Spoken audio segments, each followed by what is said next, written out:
Okay, question 9. First question is a calculation of empirical formula. So whenever we get empirical formula, the first thing we need to do is to turn these percentages into moles. So we can imagine that these percentages are actually masses. A reminder that moles equals mass over mR. So we can look at each of these. So for carbon, for bromine, and for fluorine.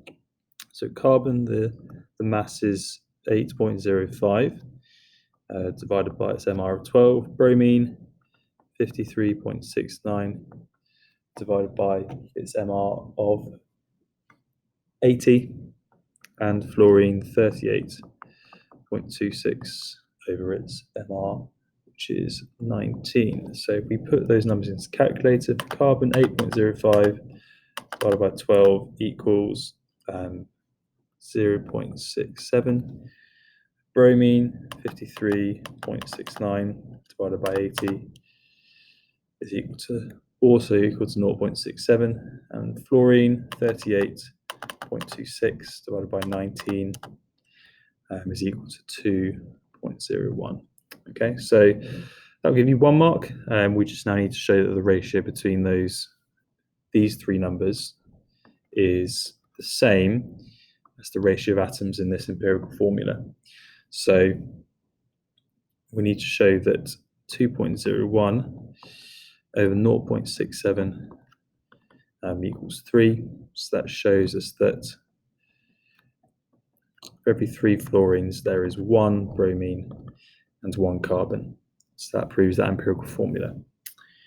Moving on, so we're now looking at the structure of this compound, and we want to draw a dot and cross diagram. We only need to show the outer electrons. So a good place to start is to start with the carbon in the middle. Now, looking at these bonds, they're all single bonds, which means that it's the sharing of 1 pair of electrons. So we can make that a start. So let's have a look at this bond to fluorine here.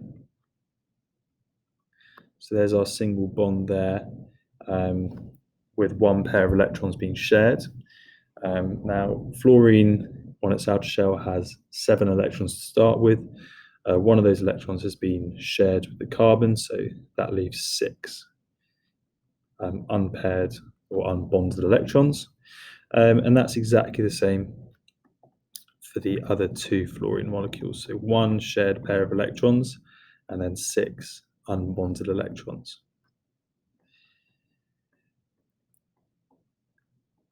Similar story with bromine. So again, we can see it's a single bond, so that shows that it's shared 1 pair of electrons. And again, bromine's in group 7, so it starts with 7 electrons on its outer shell. It's shared 1 of those electrons with the carbon. So again, we'll have 6 left over. So 1, 2, 3, 4, 5, 6. So there's our dot and cross diagram. Finally, we need to explain why halon 1301 has a low boiling point. So we need to think about the nature of this molecule. So from it having a low boiling point, I know that there's going to be something weak that can be easily broken. And what we should be able to tell by looking at the structure of this molecule is that it's a simple covalent compound.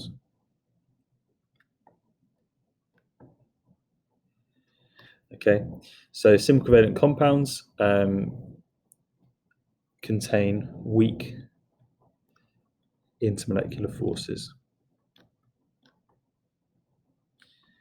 So that's the reason why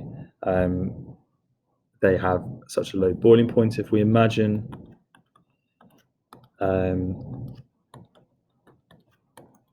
two of these molecules together, you can think the intermolecular forces between them are very, very weak and easily overcome.